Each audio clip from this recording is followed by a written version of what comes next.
반갑습니다. 경매 채널 김도윤입니다.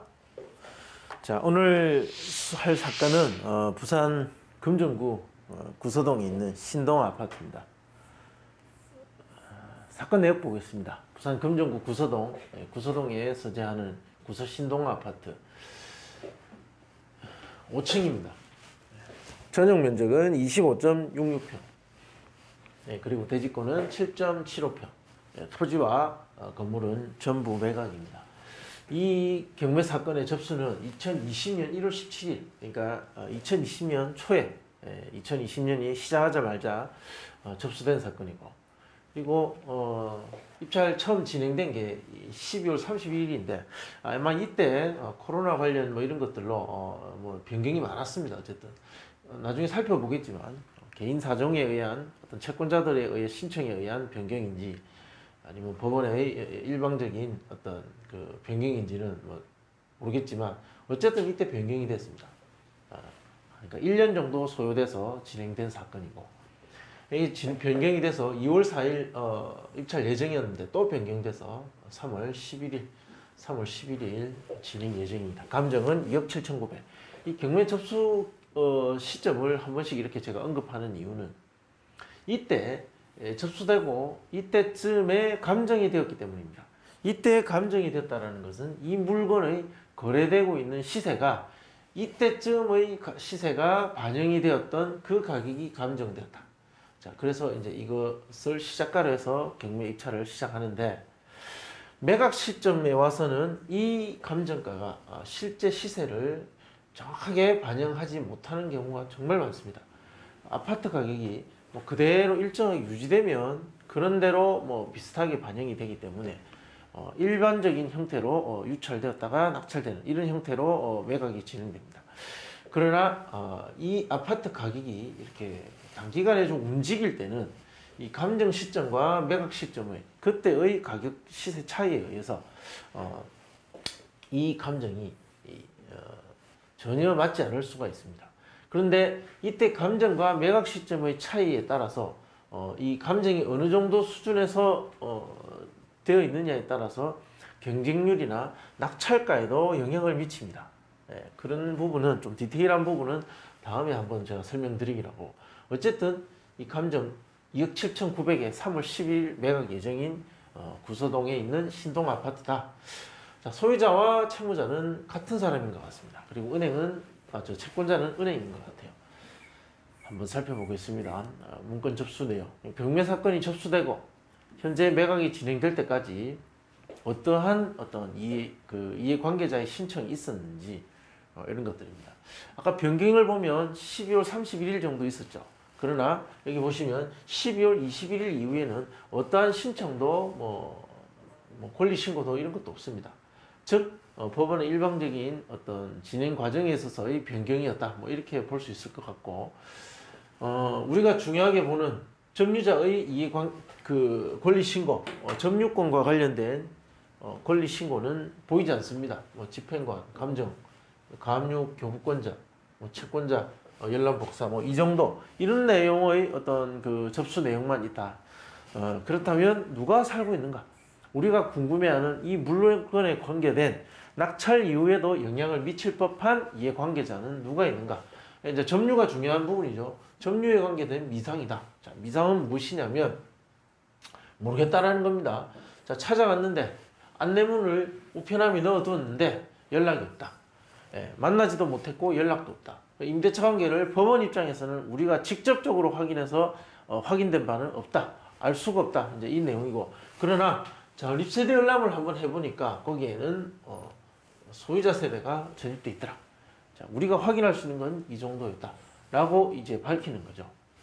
그러니까 일단 표시는 점유관계에 대해서는 자기들이 직접 확인한 것이 아니고 또 점유권자가 직접 찾아와서 권리신고한 것도 아니기 때문에 미상이라고 표기하고 확인 과정에 있었던 일을 이렇게 기재하고 있습니다. 그러면 우리 입찰하는 사람 입장에서는 이 정보만 가지고, 사실은 정확하진 않지만 이 정보를 가지고 누가 점유하고 있을 것이라고 추정만 한 상태에서 입찰을 하게 됩니다. 그래서 명도할 때 들어가는 시간과 비용 이런 것들을 반영하게 됩니다. 이 등기 현황 다음에 한번 살펴보겠습니다. 자, 이건 등기 현황입니다. 현재 이 아파트의 등기부 현황 2011년 1월 7일 소유권 이전 현재의 소유자가 집을 샀습니다. 매매로 샀다고 나와 있습니다. 자, 그리고 2014년 9월 26일 근저당 설정을 합니다. 은행으로부터 뭐 1억 2천 이렇게 근저당 설정을 했는데, 자, 이것이 말소 기준 권리가 되죠. 가장 빠른 이 빠른 날짜의 근저당, 자, 이것이 말소 기준이 됩니다. 기준. 자, 이 날짜를 기준으로 해서 그 이후에 설정된 권리들, 이런 것들은 전부 다 경매 입찰로 인해서 소유자가 바뀌면 전부 다 말소시키겠다. 자, 이렇게 하는 겁니다. 그러면 이 이후에 있는 권리는 전부 다 소멸. 물론 말소 기준 권리는 자신의 소멸도 동시에 합니다. 자기를 포함해서 그 이후에 있는 모두 다 소멸입니다. 그러면 소멸되지 않은 권리는 없다는 거죠. 매수인에게 인수될 부담. 그러면 낙찰을 받으면 무엇을 인수하게 되느냐? 저 집에 대해서 인수할 것이 무엇이 있느냐? 저 사람이 만들어낸 여러 채권 관계 중에 어떤 채무가 나한테 혹시 이전되는 것이 아닌가? 이런 걱정을 많이 하는데 등기상에 인수될 것은 없다. 자, 없습니다. 그러나 등기는 아니지만 그 집과 관련된 여러 가지 권리 관계가 있을 수 있죠.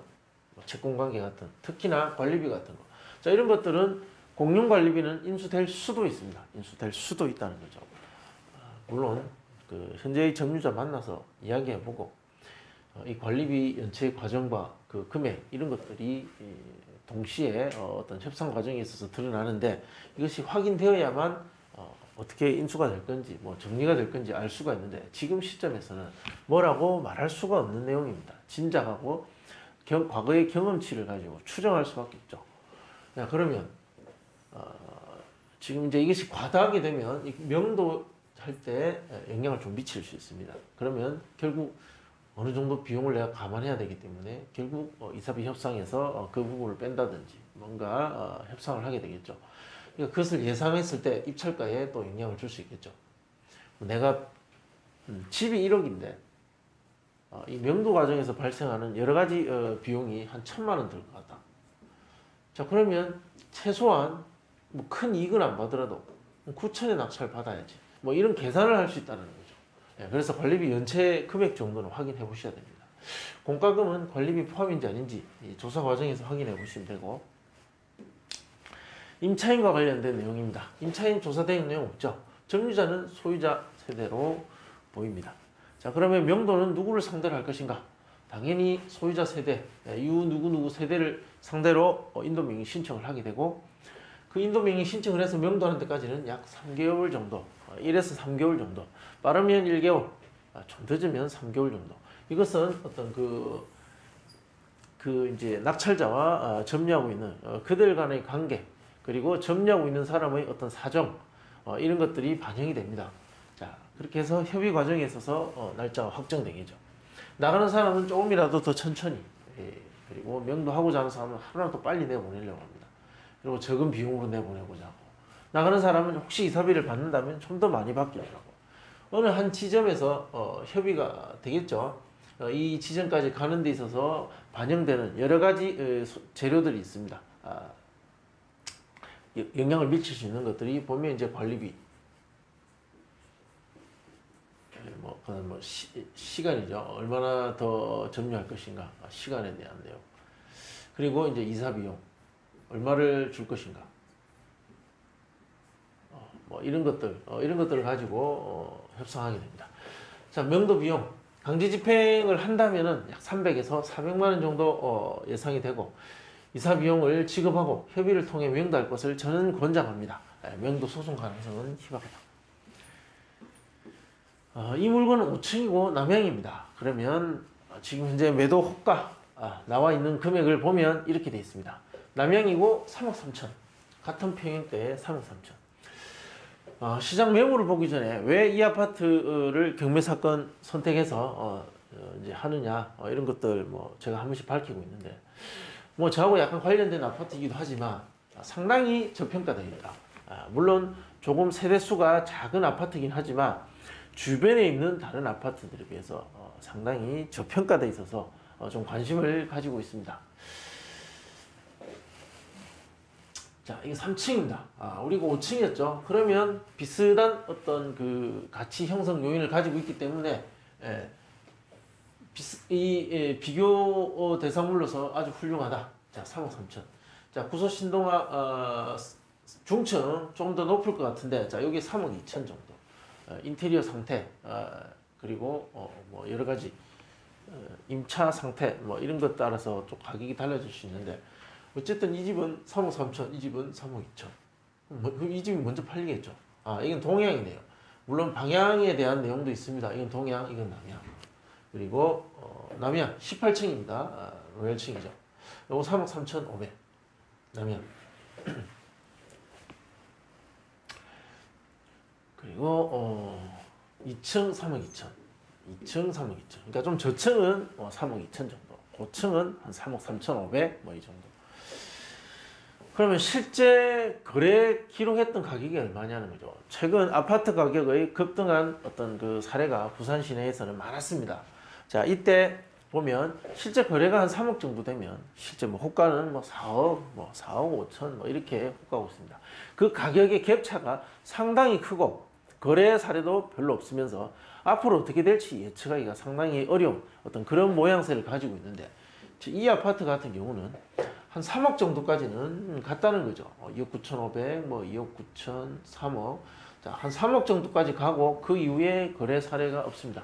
그리고 실제 상반기, 하반기 나눠서 봤을 때 물론 3억까지는 아니지만 2억 9천, 2억 8천, 뭐 2억 8,500, 뭐 2억 8,700, 뭐 이런 2억 후반대 금액이 어차피 기존에 있었다는 거죠. 최근에 어떤 가격 상승이 있었는데 이 아파트를 봤을 때는 가격 상승이 별로 이루어지지 않았습니다. 그저 그냥 비슷하게 가고 있고, 호가는 겨우 뭐 한 1에서 한 2천 정도, 높은 정도, 많으면 한 3천 정도.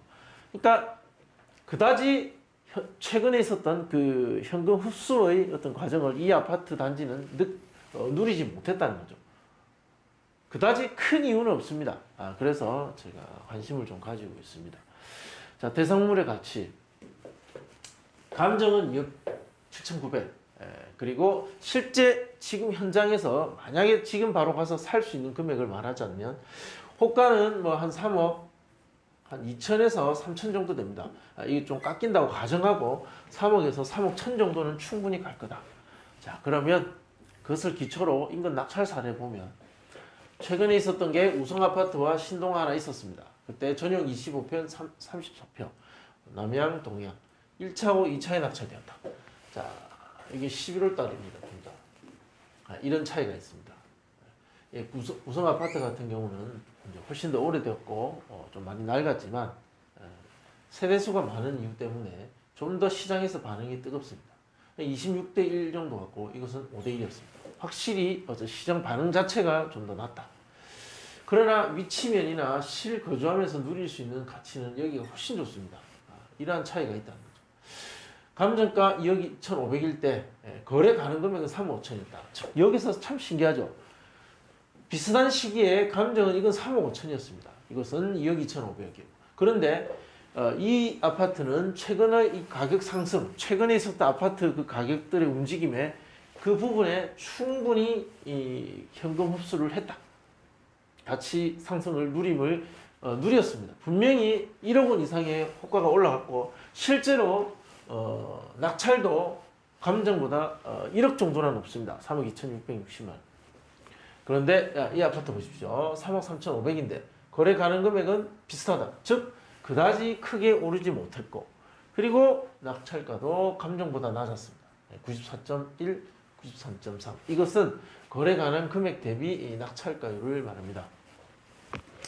자, 그래서 제가 관심을 좀 가지고 있는 아파트입니다. 자, 거래 가능 금액은 이 금액일 때, 자, 하한가죠. 자, 하한가를 적용하면 가중평균한 그 데이터에 반영해 보면 2억 8,260만 원, 즉 감정가를 살짝 넘어가는 금액이 예상된다. 그리고 상한가입니다. 죄송합니다. 상한가 3억 1천 적용하면 2억 9,195만 원, 즉 정리해 보겠습니다. 감정은 2억 7,900, 감정이 2억 7,900입니다. 자, 그런데 예상되는 낙찰가 하한가로 봤을 때는 2억 8,300. 그리고 상한가로 봤을 때는 2억 9,200 정도. 이 범위 안에 낙찰가가 형성될 가능성이 가장 높다. 이렇게 말씀드립니다. 궁금하신 내용은 또 댓글로 남겨주시면 답변해 드리겠습니다. 좀 더 구체적인 질문은 영상 촬영으로 답변해 드릴 수 있고, 추상적인 질문, 정확하게 어떤 사건이 지정되지 않은 이런 질문들은 댓글로 답변 드리겠습니다. 시청해 주셔서 감사합니다. 좋아요, 구독 신청 부탁드리겠습니다.